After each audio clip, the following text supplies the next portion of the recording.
Le damos gracias al Señor que nos ha permitido disfrutar de este día. Nos hemos guardado, como decíamos en la mañana, para estar todos en comunión. Es lindo ver a la iglesia, es lindo ver a los santos reunidos, cantando todos.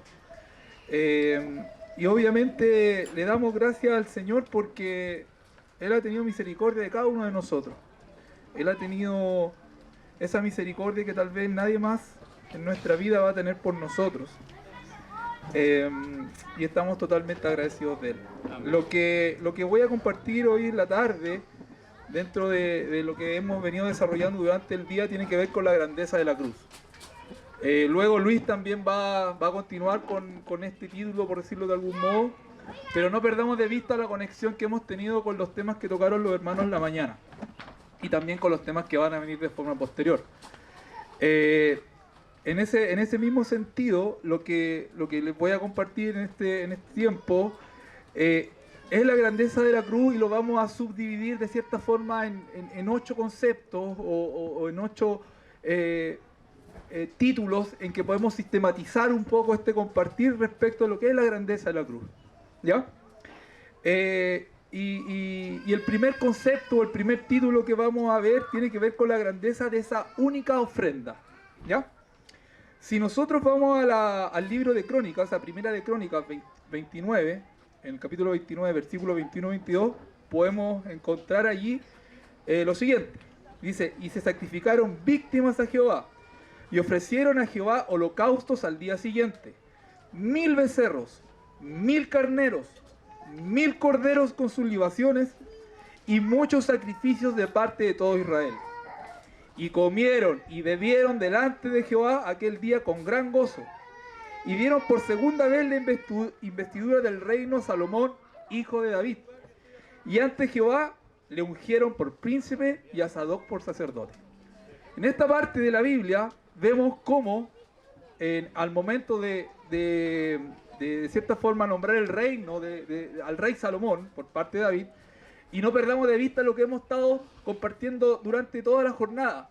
Este paralelismo de cierta forma entre Salomón, que lo podemos ver como un hombre, pero también esta introducción que nos hace la Biblia en ese sentido respecto a la figura de Cristo. ¿Sí? ¿Cómo la figura de Cristo la podemos encontrar en Salomón?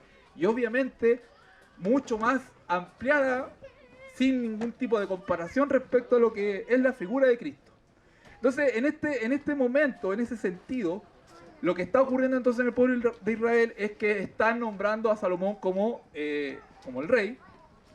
Y aquí el paralelismo que podemos encontrar entonces es que en el Antiguo Testamento obviamente vemos diversos sacrificios que hace el pueblo de Israel para agradar a Dios, ¿cierto? Vemos entonces cada vez que se nombra un rey, vemos cada vez que hay una guerra, vemos cada vez que ocurre un acontecimiento, existe un sacrificio, ¿sí? Pero, luego vamos a ver entonces, y también lo sabemos, que hay un único sacrificio que nos limpia para toda la vida. O sea, hay un único sacrificio que nos va a permitir entonces tener acceso al Padre. Y vamos a dejar entonces, o el hombre va a dejar entonces de parar de hacer sacrificios una y otra vez, como ustedes lo ven en el Antiguo Testamento. En el Antiguo Testamento, una y cada vez entonces había que hacer sacrificios. Pero va a llegar un momento entonces en que va a haber un único sacrificio, y el que de cierta forma nos va a limpiar de todos nuestros pecados. Y sabemos que ese único sacrificio es Cristo. Amén. Y ahí estamos entonces viendo, en primer lugar, esta grandeza de la única ofrenda. Porque las ofrendas que existían o que vemos en el Antiguo Testamento no entonces alcanzan a la única figura que es Cristo. ¿Sí? Y aquí podemos ver dos conexiones. Cuando el pueblo de Israel celebra a Salomón, vemos claramente, claro, que ellos en abundancia ponen en lo más alto a su rey.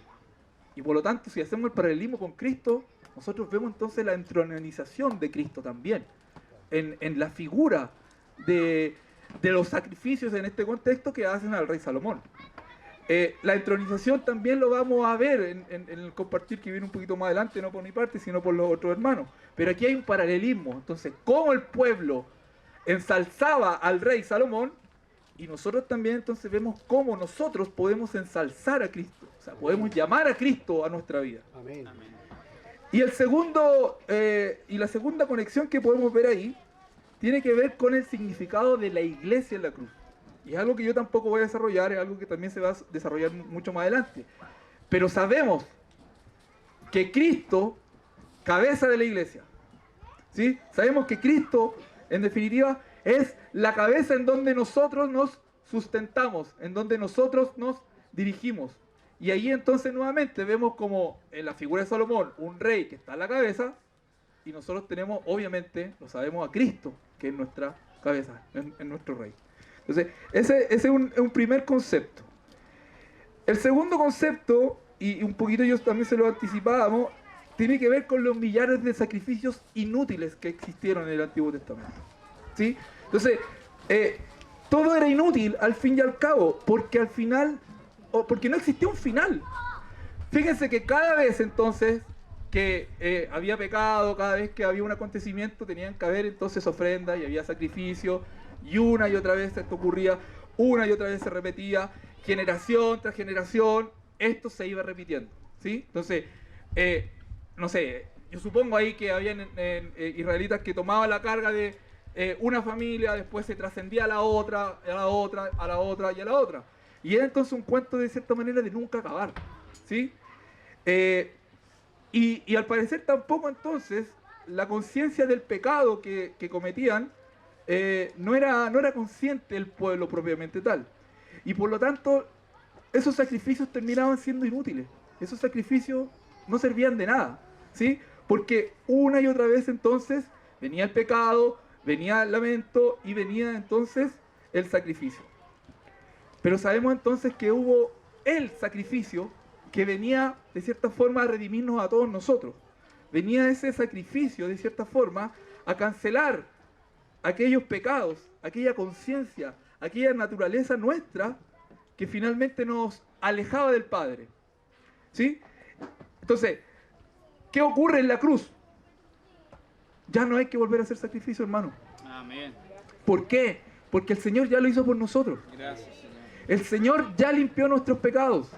No tenemos entonces que volver a realizar alguna superacción, alguna acción en particular que nos permita a nosotros presentarnos delante del Señor, porque la obra ya fue hecha. No tenemos nada más que agregar a esa obra, porque la obra fue perfecta. Entonces, sacrificios que hubieron en el pasado terminaron siendo inútiles, porque el sacrificio perfecto fue Cristo. Fue Cristo en la cruz. El tercer elemento que se vincula con el que acabamos de señalar tiene que ver con la cruz, una sola ofrenda eficaz y para siempre. Si uno analiza desde un punto de vista el concepto, el vocablo eficaz, tiene que ver con lo concreto, con lo mejor, con lo correcto, lo que se hizo de cierta forma con el menor recurso posible. Si vamos a mirar Hebreos, en el capítulo 10, versículo 12, dice la siguiente, dice: pero Cristo, habiendo ofrecido una vez para siempre un solo sacrificio por los pecados, se ha sentado a la diestra de Dios. Entonces, ¿por qué solo una? ¿Por qué solo un sacrificio? Y eso es porque a Dios le fue satisfecho que solo Jesucristo, inmolado en la cruz, era suficiente. Amén. Era suficiente. Entonces, si uno mirara la cruz, lo que uno está viendo es a Cristo. No ve otra cosa. La cruz es Cristo. Lo que vemos entonces es la grandeza de la cruz, es la grandeza de Cristo. Es la grandeza del Señor, que siendo crucificado, sabiendo cómo Él fue, conociéndolo como lo relatan los evangelios, esa es la grandeza de la cruz. O sea, la grandeza de la cruz es Cristo. Amén. ¿Y qué es lo que hay ahí entonces? ¿Qué encontramos en esa cruz? Algo tan sencillo que muchas veces lo hemos dicho, y que tal vez muchas veces podemos tratar de buscarlo en otros lugares. Encontramos la salvación. Cristo en la cruz es la salvación. Y cuando miramos la cruz, lo que estamos mirando a Cristo. Estamos mirando a alguien que vino al mundo a ofrecerse por mis pecados, por sus pecados. Y no vamos a encontrar, aunque busquemos en otros lugares, alguien como Él. Alguien que, en definitiva, se sufrió todo lo que sufrió por nosotros. ¿Ya? Entonces, tenemos tres conceptos hasta ahora que me gustaría repasar. Uno es la grandeza única de esa ofrenda. Era una única ofrenda y no otra. Hacia atrás vemos que hubieron muchos sacrificios, pero todos terminaron siendo inútiles. Y por lo tanto el sacrificio de Cristo obviamente es el único. Una ofrenda eficaz para siempre, ¿sí? No necesitamos otra. Un cuarto elemento que podemos encontrar respecto a la grandeza de la cruz tiene que ver con la duración de la cruz. Y esto es bien interesante también de relacionarlo con lo que nos señalaba Yelcho en la mañana. Porque de cierta forma nosotros estamos acostumbrados a mirar ciertos sucesos históricos. Pero Dios, en su infinita magnificencia, Él está por sobre el tiempo. Él es Él. Él es hoy. Él no es mañana ni ayer. Él es. Y en ese sentido, si nosotros a lo mejor queremos mirar un poco este efecto de la duración de la cruz de un punto de vista histórico, en los evangelios vamos a encontrar que se habla respecto de que Cristo fue llevado al Gólgota, que padeció lo que sabemos que padeció. Pero si empezamos a analizar las cartas propiamente tal, fíjense que nunca las cartas se refieren a ese momento. Porque ese es un momento histórico. O sea, es algo que pasó. Lo que estamos haciendo ahora, de cierta manera, lo podemos recordar, etc. Pero lo que terminó pasando en la cruz es algo que trascendió, que está por sobre el tiempo. Y ese sacrificio que está por sobre el tiempo no es un hecho histórico. No, es algo que trasciende a la humanidad. Entonces, claro, desde el punto de vista de la historia se puede separar antes de Cristo, después de Cristo. Si usted lo analizamos el otro día, o sea, más que analizarlo, el otro día me preguntaban unos compañeros de trabajo si yo celebraba la Semana Santa. Yo le dije, me gustan los huevos de Pascua, me gusta comer los chocolates, pero yo no celebro la Semana Santa. O sea, ¿por qué? Porque no tiene que ver con algo histórico. Nuestra vida espiritual no tiene que ver con algo histórico, no tiene que ver con el nacimiento que fue el 25 de diciembre, no sé, con ese tipo de cosas. Esto es trascendental, ¿sí? Esto supera el tiempo. Amén. Y eso, hermano, es súper interesante de entenderlo, porque finalmente pasa a ser eterno. Amén. Entonces nosotros fuimos llamados para estar en la eternidad. Amén. Y qué alegría saber que eso va a ocurrir. Como decía hoy día el hermano, nosotros fuimos concebidos antes de la fundación del mundo. O sea, antes que el mundo fuera, que pudiéramos decir que el tiempo es tiempo. Y esto entonces, insisto, ya no es un hecho histórico, sino que en definitiva es un hecho trascendente, es un hecho eterno, ¿sí? Ese como un cuarto punto respecto de la duración de la cruz. O sea, no es algo que termina, ¿sí? Es algo que permanece, hermano. ¿Sí? El quinto elemento, y este es uno de los que a mí más me ha tocado, me tocó, tiene que ver con unos conceptos que vienen a relacionar la reivindicación de la elección de Israel. Yo antes me preguntaba por qué el Señor escogió a Israel, o por qué tenemos que leer el Antiguo Testamento. Y de a poco he ido aprendiendo que en el Antiguo Testamento encontramos a Cristo en el Antiguo Testamento. Podemos encontrar en la figura del rey Salomón, como lo hemos visto hoy día, podemos encontrar en todo el Antiguo Testamento la figura de Cristo. Pero además, y aquí lo más importante creo que es lo que me ha tocado a mí, es que nos encontramos nosotros mismos. Encontramos en el pueblo de Israel a Pedro, a Alejandra, a Renato. ¿Por qué? Porque encontramos la dureza del hombre, la dureza de nuestro corazón.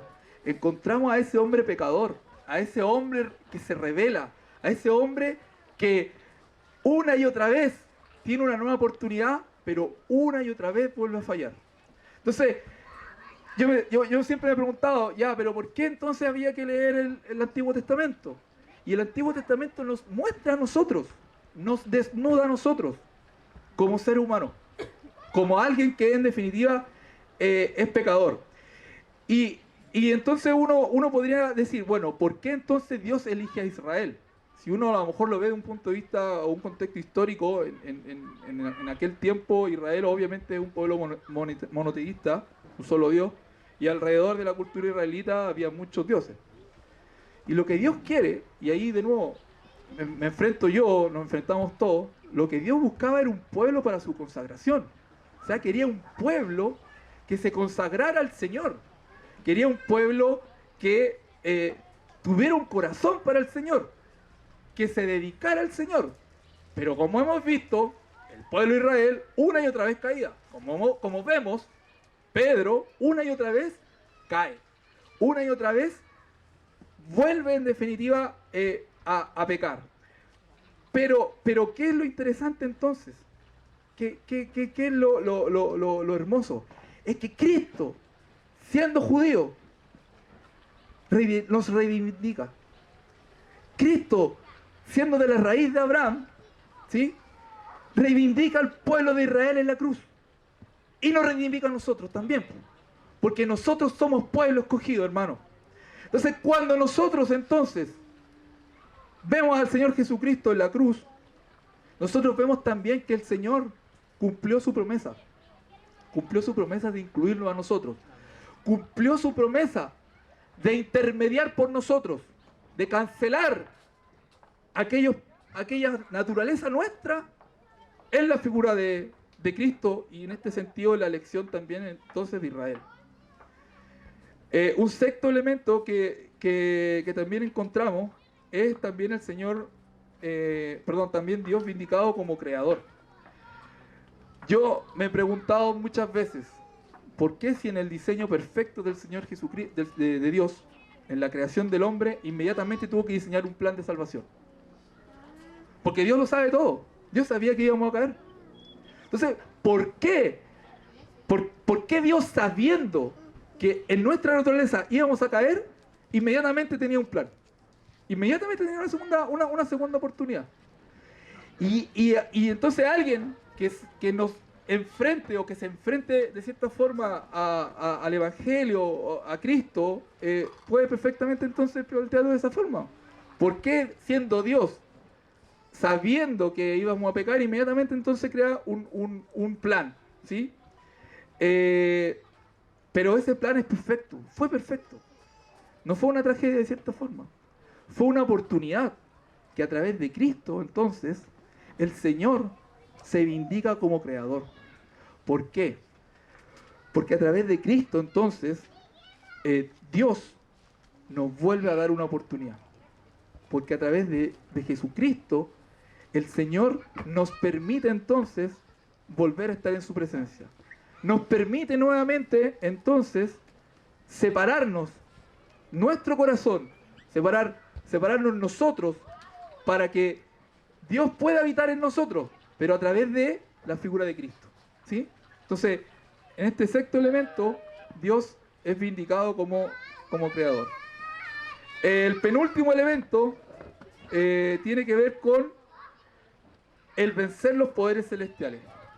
Y aquí uno ve en Efesios, donde la palabra nos dice que aquí no hay de cierta forma guerra contra sangre ni potestades, sino que en definitiva es algo más trascendente.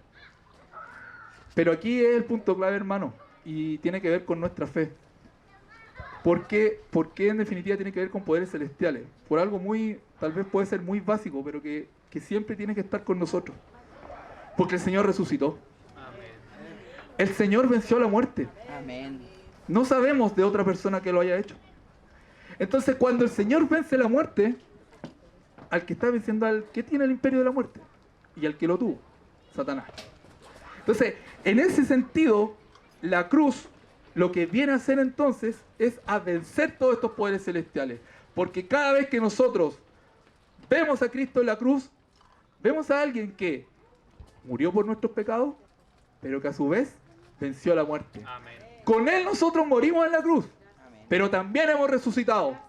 Y por lo tanto, por eso en definitiva vemos a Cristo. Al momento de resucitar, vemos que nosotros también hemos vuelto a resucitar con Él. ¿Y para qué? Como lo veíamos adelante.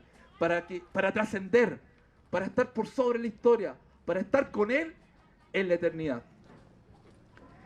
Como último punto, hermano, respecto de la grandeza de la cruz, tiene que ver con la creación física redimida.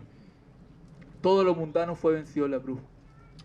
Todo lo que somos nosotros fue vencido en la cruz. Y para finalizar en este concepto de la creación física redimida, en 2 de Pedro, capítulo 3, versículo 13, vemos lo siguiente: pero nosotros esperamos, según sus promesas, cielos nuevos y tierra nueva, en los cuales mora la justicia de Cristo. Paz, hermanos del Señor. Gracias, Señor. Amén.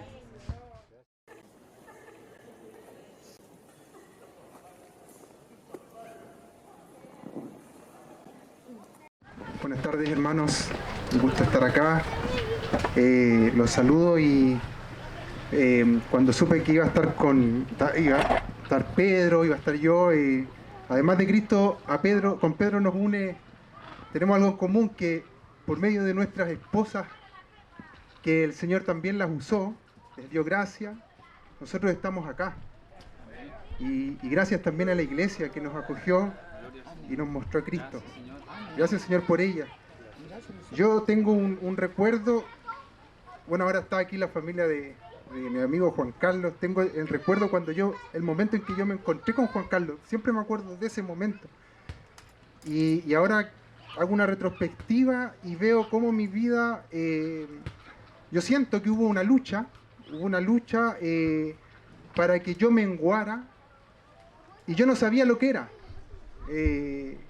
Y obviamente generaba una resistencia.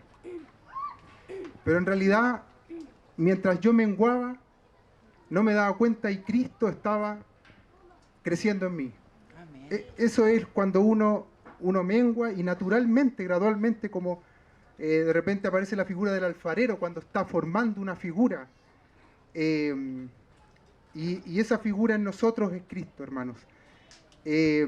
Nosotros, para compartir, para prepararnos entre los hermanos, teníamos un texto base que es del hermano Austin Spark. Y en ese sentido, Austin señala reconocer el vínculo y el paso de Cristo a través de la cruz por nosotros mismos. Leamos, hermano, unos versículos de Juan del capítulo 6. El versículo 33 dice: porque el pan de Dios es aquel que descendió del cielo y da vida al mundo. En el versículo 51 dice: yo soy el pan vivo que descendió del cielo. Si alguno comiere de este pan, vivirá para siempre. Y el pan que yo daré es mi carne, lo cual yo daré por la vida del mundo. En el versículo 59 dice que Jesús les dijo: de cierto os digo, si no coméis la carne del Hijo del Hombre y bebéis de su sangre, no tenéis vida en vosotros. El que come mi carne y bebe mi sangre tiene vida eterna, y yo le resucitaré en el día postrero.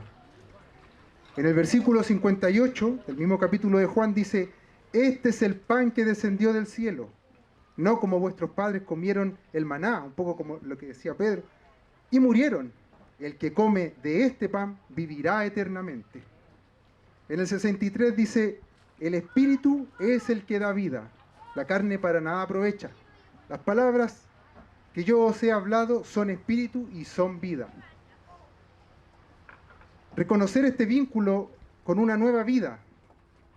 Pero en relación a los textos de Austin, ¿cómo poder entender que este vínculo es a través de la cruz, que es donde se le dio muerte al Señor Jesús? Jesús, el testimonio de un hombre que dijo ser hijo de Dios, el Mesías, que sanó enfermos, que fue escuchado por distintos lugares, que conocía el corazón del hombre, pudiendo desafiar desde los aspectos más religiosos que se vivían entre las autoridades judías en ese tiempo, con sus distintas ramas, y que los más vulnerables finalmente fueron a formar parte de sus primeros seguidores, pescadores, algunos radicales. En el caso también hay un cobrador de impuestos, ustedes saben el caso de Mateo. Este Hijo de Dios, Jesús, viene de un Dios que habita, como lo hemos visto, en lo eterno. Y esto lo podemos ver en un salmo, en el Salmo 90, en el versículo 2, que dice: antes que los montes fueran engendrados y naciera la tierra y el mundo desde los siglos y hasta los siglos. Vi otras versiones que decían, desde la eternidad y hasta la eternidad, tú eres Dios. Amén. Amén. Por tanto, ¿cómo Dios el Padre desde esa eternidad se vincula con la realidad temporal nuestra? Por lo que no podría ser de otra forma que este Padre dispusiera de su Hijo, lo que nos revela también Austin con la siguiente máxima. El eterno Hijo de Dios es el Hijo del hombre en el tiempo. Y acá podemos acercarnos al lema que estamos viendo hoy día de Efesios 3:18, donde nos dice que seamos plenamente capaces de comprender con todos los santos cuál sea la anchura, la longitud, la profundidad y la altura. El Hijo en este caso en unas dimensiones temporales y en este caso en unas dimensiones espaciales también. Espacio y tiempo son atravesados o penetrados por Dios mediante su Hijo, implicando a un Dios como Padre para devolvernos el bien más preciado, que es la eternidad, que es lo que debemos comprender día a día entre todos los santos para que sea realidad en nuestras vidas. Lo que estuvo en el principio con Adán, pero que con desobediencia y engaño fue robada por la muerte. Adán y Eva tenían en comunión con Dios y su creación en lo eterno, pero que al cometer el error por medio de un tercero que les engañó, fueron echados de esa realidad, perdiendo esa capacidad de estar con Dios. Y Dios debía guardarla por su plan eterno con nosotros, con la humanidad completa. Dios guardó celosamente su obra en ese momento. Nosotros podemos ver, por ejemplo, en Génesis capítulo 3, en el versículo 22, que dijo Jehová: he aquí el hombre, cuando el hombre peca, digamos, es como uno de nosotros, dice Dios. ¿Qué misterio hay ahí? El hombre es como uno de nosotros, dice Dios, sabiendo el bien y el mal. Ahora pues, que no alargue su mano y tome del árbol de la vida y coma, y vivirá para siempre. Y viva para siempre. Pareciera que ahí Dios está guardando algo, porque este hombre que pecó no puede seguir comiendo de este árbol de la vida, y Él guarda ese lugar, guarda esa eternidad. Por lo tanto, el Señor no solo entró en esas dimensiones espaciotemporales, el Señor Jesús, lo que podría haber sido una tarea fácil, ¿cierto? Solamente entrar, venir acá, estar entre nosotros. Por lo que muchos esperaban su autosalvación ante los eventos que acontecieron al Señor Jesús, sino que su propósito fue ir más allá, con obediencia, enfrentar la acusación, el martirio, que le dio la pena de muerte en la cruz, y que finalmente permitió otorgarnos ese regalo de eternidad que debemos ser capaces de comprender, hermanos, cuyo conocimiento continúa en el versículo 19 de Efesios, que es conocer el amor de Cristo, que excede a todo conocimiento, para que seáis llenos en toda plenitud de Dios. Por tanto, esta no es una muerte humana de enfermedad o de guerra o de vejez, o lo que para nosotros podemos vernos enfrentados, ya que con Cristo esas muertes son pasajeras. Uno de los aspectos que riega de sangre la historia de la humanidad es la muerte, las situaciones de conflicto, las guerras, rebeliones, revueltas, y que deja muertes que levantan a ciertos mártires también de uno u otro lado. Grandes personajes, héroes de contienda, o también villanos que se dejaban guiar por la brujería del cuchillo, como decía un cuentista. También están los suicidios, ¿cierto? Que también dejan mártires. En el caso de la historia de Chile, un Allende, un Balmaceda. Recordamos esas muertes y en muchos casos se confabulan grupos radicales que buscan por siempre una venganza, con cambios, con cierto resentimiento en el alma, con armas y con edificios, con recuerdos y fotos de sangre y sacrificio. ¿Cómo entender también lo que pasó en la historia en la Primera y la Segunda Guerra Mundial o la Revolución Francesa, con un pueblo que se erige ante el rey, lo pone en la guillotina y genera muertes de civiles contrarios y clérigos, del cristianismo romano, donde un golpe también se hace a la creencia y se endiosa, se pone en la cabeza del hombre otro Dios, que es la razón del entendimiento, que es otra característica del hombre en el tiempo, no en la eternidad, que es esta visión politeísta, ¿no? A todas las cosas que suceden en lo temporal se le denomina como Dios. Y si bien en el Antiguo Testamento también está lleno de tipos de muerte, quizás por ese mismo celo, justamente por ello, se hace más necesaria la aparición del Hijo en medio, que otorga una nueva vida, un nuevo pacto, que calla ante el asedio del mundo y que derrota la muerte y que les devuelve la vida a los gentiles, como Juan lo mencionaba en los versículos del principio. En definitiva, esta se trata de una muerte por amor, hermanos, por reconciliación desde lo más alto, desde la eternidad, hasta lo más bajo, lo temporal, es decir, nosotros mismos, y también los que fueran nuestros enemigos, hermanos. O sea, no tenemos enemigos, el Señor dijo, ama a tus enemigos, y esa es la diferencia, hermanos. En ese sentido, vuelvo a mencionar a Austin Spark, que dice en su escrito, Cristo está para gobernar todo lo creado y ver que el tiempo no tiene poder para destruirlo. Finalmente las cosas están sujetas con la eternidad de Dios y volver a esa idea original. La creación en el tiempo puede ir leguas y leguas más lejos de la idea de Dios y puede moverse completamente fuera de su órbita, pero el tiempo dejará de ser. El tiempo no tiene poder finalmente para descartar eso. En Cristo, eso está asegurado, incluso antes de que el tiempo fuese, y finalmente está sujeto a hacerse realidad. Volveremos al pensamiento eterno de Dios para su creación, que fue perdido, como lo mencionábamos anteriormente en el Génesis. ¿Cómo nos podríamos explicar o entender esta dimensión de eternidad? Pareciera que eso es lo que tenemos que entender, esa dimensión de eternidad. Porque el tiempo, si nos damos cuenta, el tiempo nos encasilla. Ya en el Génesis Dios también había dado esta dimensión del tiempo a la mujer en el caso del parto, al hombre en el caso del trabajo. El tiempo genera las posibles desesperaciones o ansias de tomarlo. Un ejemplo de ello, yo pensaba en la tecnología, hermano, la comunicación. Por ejemplo, la pérdida de la espera, que es la esencia de la esperanza, por la desesperanza. Como cuando alguien viaja, hermanos, y uno tiene la desesperación por comunicarse, con lo cual se pierden vestigios que quedan de esperanza.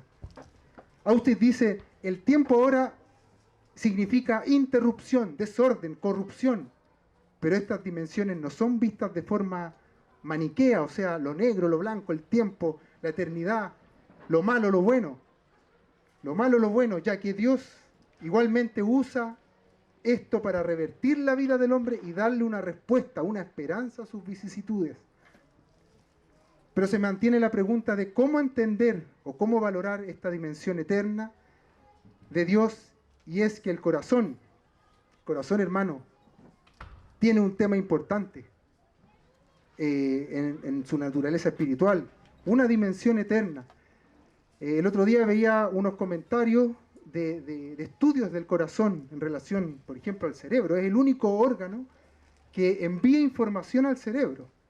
Y veía unas imágenes de un científico que ponía sondas en el cuerpo y ponía imágenes a una persona, y se daba cuenta que lo que primero reaccionaba era el corazón. Después veía otras cosas que pareciera que el corazón tiene como un campo magnético que sobrepasa nuestro cuerpo. Entonces pareciera que el corazón tiene una esencia eterna. No nos llenamos con nada, hermanos. ¿Por qué no nos llenamos con nada? Porque nos estamos tratando de llenar con las cosas temporales. Y me acordaba por ejemplo, de Eclesiastés. Vanidad de vanidades, Eclesiastés 1. Tengo escrito aquí del 2 al 9, pero voy a leer desde el 8, desde el versículo 8 de Eclesiastés, donde dice, todas las cosas son fatigosas. Esto lo escribió Salomón, ¿cierto? Más de lo que el hombre puede expresar. Nunca se sacia el ojo de ver, ni el oído de oír. ¿Qué es lo que fue? Lo mismo que será. ¿Qué es lo que ha sido? Lo mismo que se hará. Y nada hay nuevo debajo del sol. No hay una llenura en lo temporal, hermanos. Sin embargo, en lo eterno, en lo que por lo que el Señor bajó y nos entregó, y lo que nos alimenta el corazón, en eso hay llenura. En el fondo, en el Señor Jesús.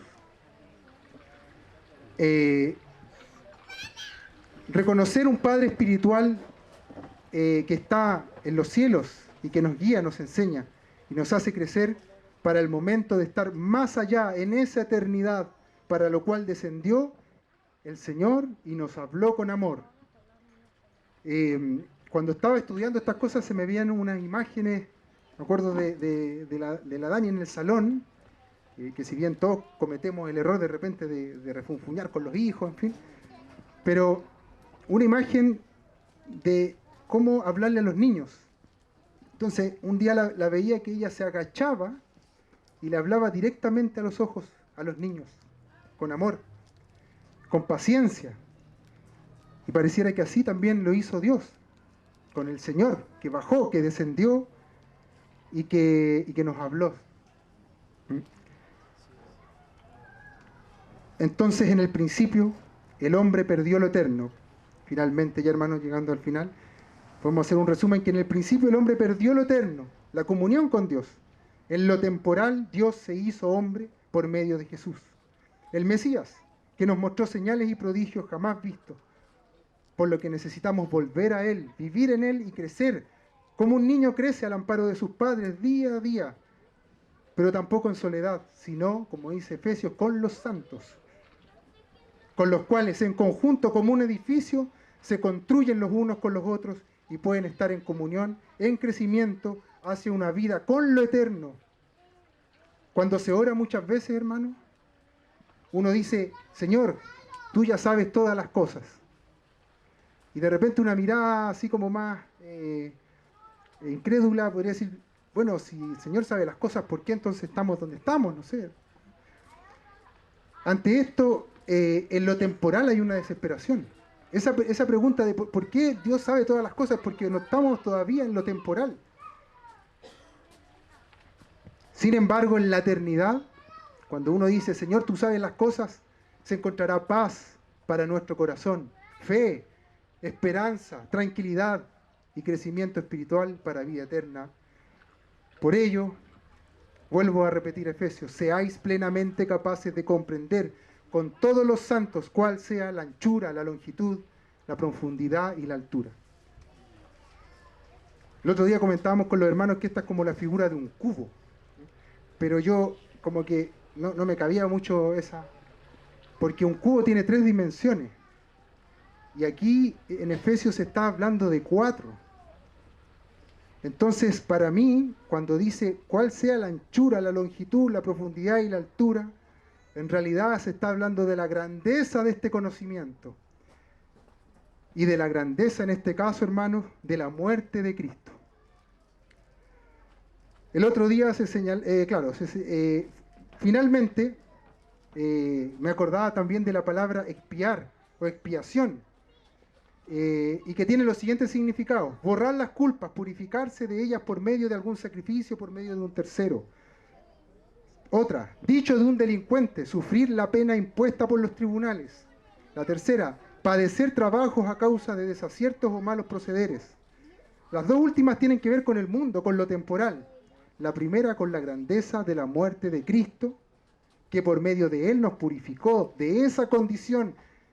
Por lo tanto, hermanos, aferrémonos a Cristo, porque nos estamos aferrando a esa eternidad que Dios tenía en el principio, a ese plan, y que está en nuestro corazón, hermanos. Me gustaría terminar con un salmo, el Salmo 13, me parece que es, que dice lo siguiente: ¿hasta cuándo, Jehová, me olvidarás para siempre? ¿Hasta cuándo esconderás tu rostro de mí? ¿Hasta cuándo pondré consejos en mi alma, con tristeza en mi corazón cada día? Mira, respóndeme, oh Jehová, Dios mío, alumbra mis ojos, para que no duerma de la muerte, para que no diga mi enemigo, lo vencí. Mis enemigos se alegran si yo resbalara. Y ahí viene el cambio: mas yo, en tu misericordia he confiado, mi corazón se alegrará en tu salvación. Cantaré, oh Jehová, porque me has hecho el bien. Al principio dice, con tristeza en mi corazón cada día, con tristeza en mi corazón en el tiempo. Luego dice, mi corazón se alegrará en tu salvación. El Señor los bendiga, hermano. Gracias. Amén. Amén.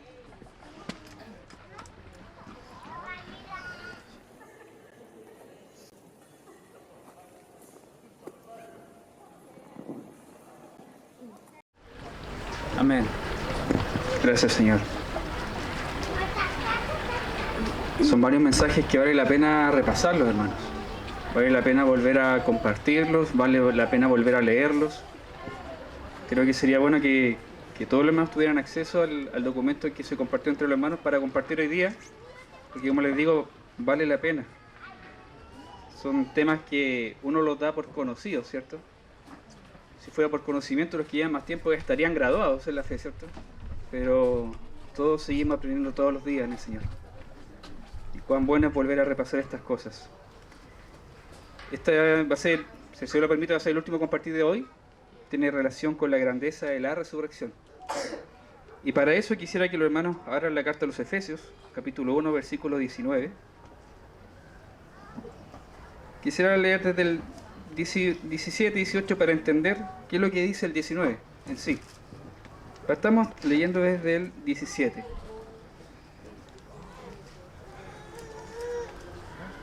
Dice así: para que el Dios de nuestro Señor Jesucristo, el Padre de gloria, os dé espíritu de sabiduría y de revelación en el conocimiento de Él, alumbrando los ojos de vuestro entendimiento,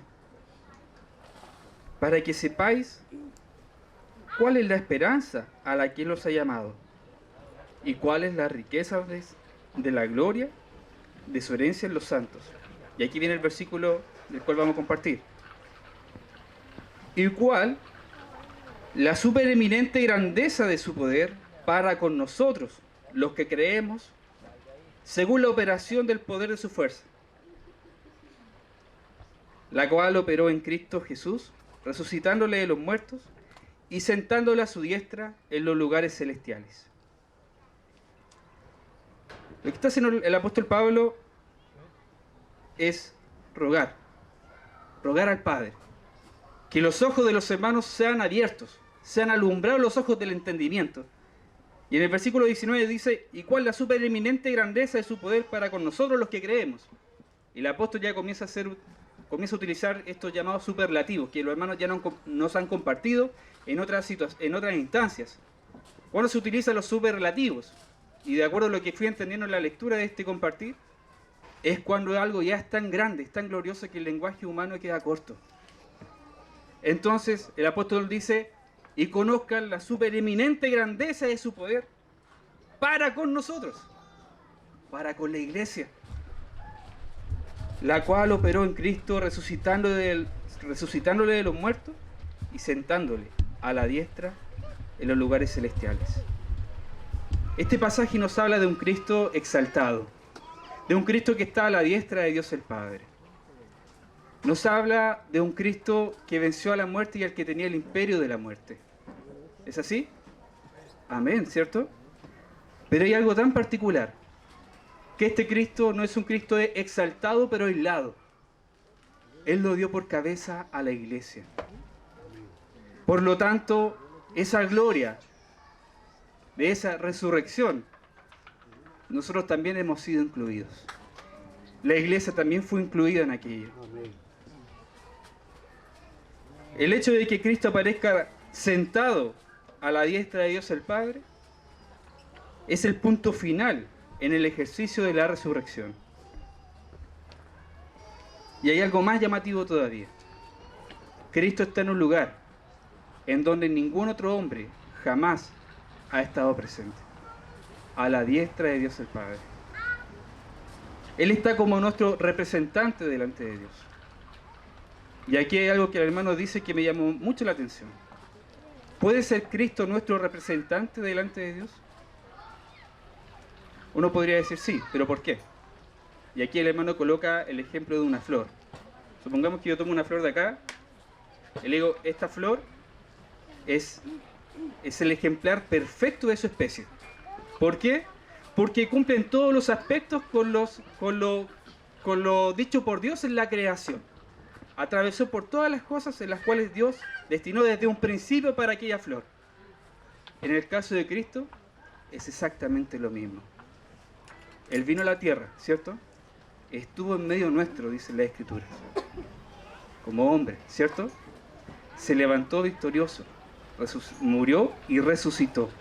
Él es el ejemplar perfecto, de acuerdo al plan original de Dios para con el hombre. Si nosotros tuviésemos que tomar un hombre entre todo este grupo, o una hermana, no podríamos decir eso, porque no se ajusta al plan original de Dios. Pero Cristo sí cumple con esa expectativa. Él es el hombre de acuerdo al corazón de Dios. Él es el verdadero hombre conforme al corazón de Dios. Y ese es nuestro representante delante de Dios el Padre. ¿Qué paz tiene usted entonces?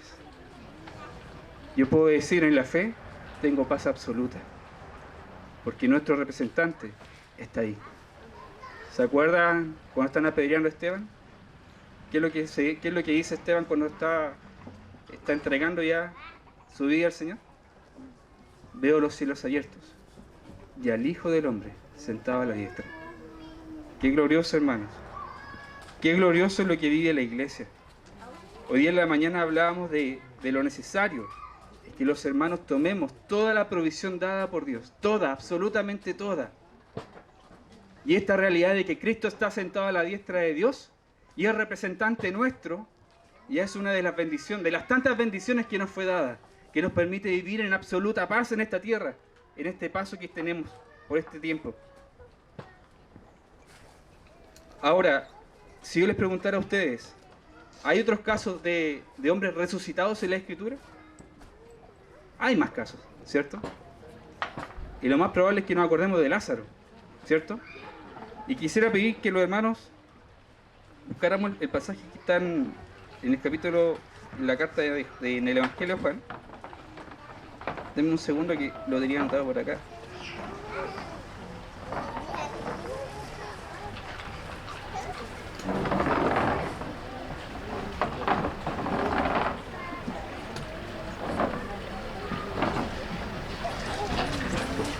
Juan capítulo 11, versículo 25.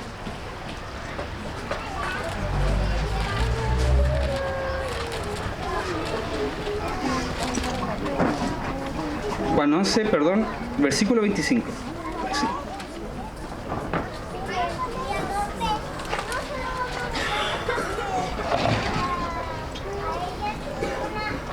Antes de dar lectura a este pasaje, ¿cuál es la diferencia entre Lázaro y Cristo? Lázaro fue resucitado de la muerte, ¿cierto? Pero Lázaro volvió a ser el mismo. De hecho, se da testimonio de que él se sienta a la mesa a comer una vez que él es resucitado. Pero ¿cuál es la diferencia con nuestro Señor? Y ahí el hermano Austin Spark, y se lo dejo a ustedes como tarea, porque yo también tengo que averiguar más todavía cuál es la diferencia entre una resucitación y una resurrección. Cristo vivió una resurrección, no solamente una resucitación. Y ahí hay una gran diferencia. Como les digo, Lázaro vuelve a ser el mismo. Es verdad que vuelve de la muerte, pero vuelve a ser el mismo ser humano. En cambio, el Señor cuando resucita, cuando vive esta resurrección, el Señor no vuelve a ser el mismo. ¿Se acuerdan casos de aquellos hombres que de repente no lo reconocían simplemente? Y uno podría decir, pero ¿cómo si estuvieron con Él? ¿Cómo lo reconocen? Finalmente terminaban reconociéndolos por una permisividad divina, simplemente. O en otros casos, en donde, no sé, Él ya no viene, relata en la Escritura, Él ya no viene, sino que Él está ahí. O Él simplemente aparece o desaparece, ¿cierto? No son cosas que hace un hombre como nosotros. Por lo tanto, el Señor vive otra realidad una vez que ha vivido la resurrección. Pero ¿saben que hay algo más glorioso? Porque las Escrituras dicen que Él aparecía, desaparecía, que Él estaba allí. Hay algo más glorioso todavía y que tiene un cumplimiento. Cristo está en medio nuestro. En este minuto, Él está en medio nuestro. Amén. Cuando 2 o 3 se congregan en mi nombre, yo estoy en medio de ellos. Amén. Por eso es glorioso también cuando la iglesia se reúne. Cuando, y perdonen que me salga un poquito del compartir, cuando decimos, ¿cómo estuvo la reunión? Es algo clásico, es un clásico entre medio de nosotros, ¿cierto? ¿Cómo estuvo la reunión hoy día? Pucha, la alabanza, pucha, el hermano, pucha. La reunión es gloriosa, porque Cristo está en medio de ella. El Señor nos permite apreciar eso cada vez que nos reunimos, incluso en este minuto. Tú estás en medio nuestro, Señor. Como les digo, el hecho de que haya un Cristo que ha resucitado, que ha vivido esta resurrección, tanto a los apóstoles como a nosotros nos muestra dos realidades. Una es la que estaba dada antes de su resurrección y otra es la que vivimos hoy. ¿Cuál es la que vivimos hoy? La realidad del Cristo resucitado.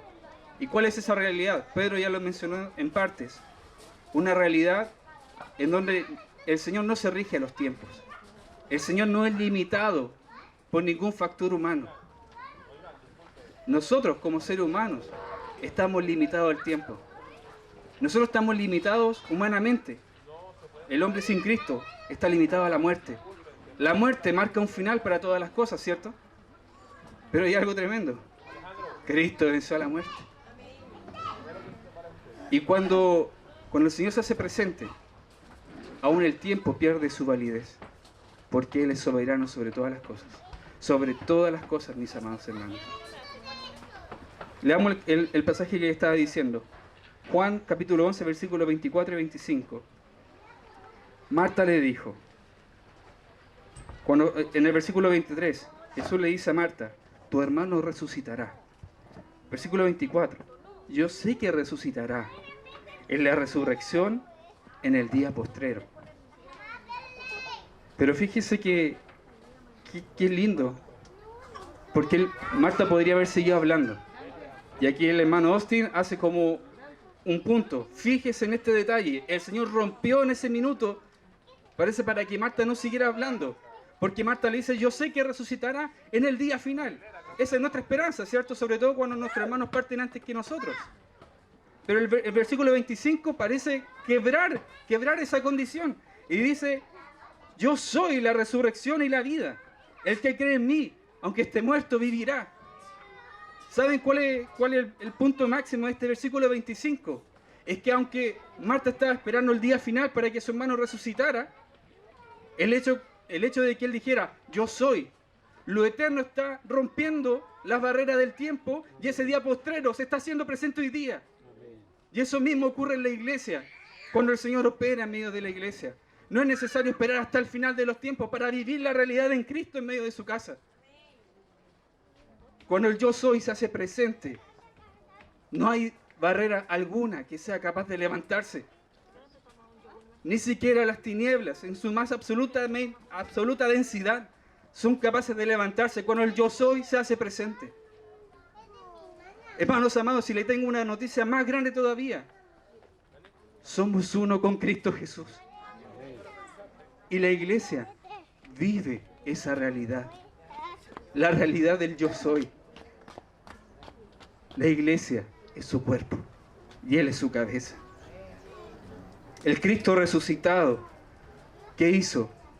Ha invertido el curso de la muerte y sacó a luz la vida y la inmortalidad. Sacó de en medio la muerte, aquella barrera para todos los hombres, la sacó a un lado y trajo a luz la vida y la inmortalidad. Amén. Amados hermanos, cuando el yo soy está en medio nuestro, el último día está en medio nuestro también. No es necesario seguir esperando.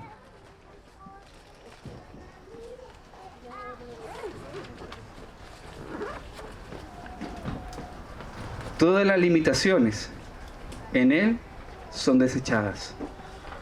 Y eso es algo de lo que el que le está hablando a usted se tiene que tomar. Y usted también. En Cristo, todas las limitaciones son desechadas. ¿Me entiende? Es que no puedo con esto. En el Cristo resucitado sí lo puedo. Todo lo puedo en Cristo, que me fortalece. Es que yo soy así. En Cristo sí lo puedo. Es que esto me está afectando hasta lo más íntimo de mi ser. En Cristo sí lo puedo. Y usted dirá, bueno, ¿y qué pasó con el apóstol Pablo? Su aguijón en la carne. Propósito habría de Dios. Pero la realidad de la iglesia es que está unida a un Cristo resucitado. A un Cristo que es todopoderoso. Hermanos amados, quiero invitarlos. Yo también quiero tomar esa invitación. a vivir, a experimentar esa unión con el Cristo resucitado. No solamente en la teoría da para todo, una experiencia. Me llamaba tanto la atención antes de este día, cuando dos hermanos se pongan de acuerdo acerca de algo, eso les será dado. Y es algo que a veces practicamos poquito, lo reconozco, yo lo practico muy poco.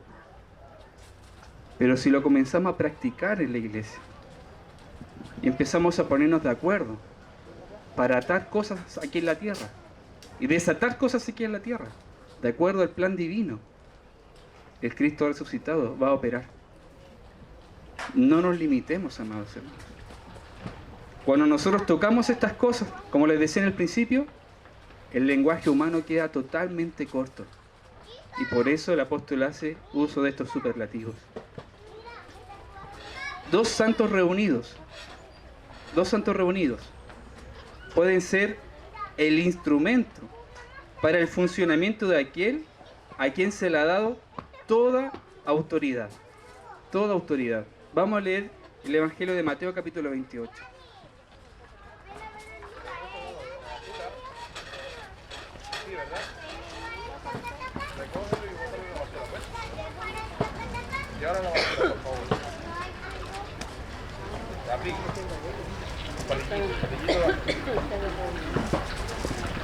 Y Jesús se acercó y les habló diciendo, ponga atención, toda potestad me es dada en el cielo y en la tierra. ¿Cuánta potestad? Toda. Por tanto, id y haced discípulos a todas las naciones, bautizándolos en el nombre del Padre, y del Hijo, y del Espíritu Santo. Toda potestad me es dada. Toda. Y nosotros somos uno con aquel a quien se le ha dado toda potestad. Vuelvo a repetir lo que había leído al principio. Dos santos reunidos pueden ser instrumentos para el funcionamiento de aquel a quien se le ha dado toda autoridad. Parece que la iglesia tiene un rol fundamental en esto. Parece que Él está esperando que la iglesia comience a clamar por su voluntad, para Él moverse y hacerla. Es tan llamativo que incluso cuando en esta oración modelo del Padre Nuestro, ¿qué es lo que dice? El mismo Señor nos enseña, hágase tu voluntad, aquí en la tierra como es hecha en el cielo. ¿Estamos entonces dispuestos a tomar esa invitación? ¿Queremos ser parte activa de darle la libertad al Cristo resucitado de operar en esta tierra? Que digamos a una sola voz, hágase tu voluntad aquí en la tierra como en el cielo. Y orar por sus intereses. Que cuando nos reunamos como iglesia, hay espacio para las oraciones, para las peticiones, pero que el clamar por su voluntad no falte. Porque cuando nos ponemos de acuerdo, los cielos se empiezan a mover. Y les aseguro que si lo hacemos, lo comenzamos a practicar, yo creo que no vamos a ser avergonzados en ese sentido de haber creído que Él va a operar. Porque Él está esperando eso. Que la iglesia ore para que Él haga. Hermano, esta realidad requiere una respuesta tremenda de la iglesia. No requiere solamente una atención a la palabra y guardarla. Requiere una reacción. Y en esa reacción lo que vamos a ver es el obrar libre de nuestro Señor desde los cielos. Eso quería compartir, hermanos. No nos olvidemos de esa realidad. Aún en el peor valle que estemos pasando, somos uno con el Señor Jesucristo.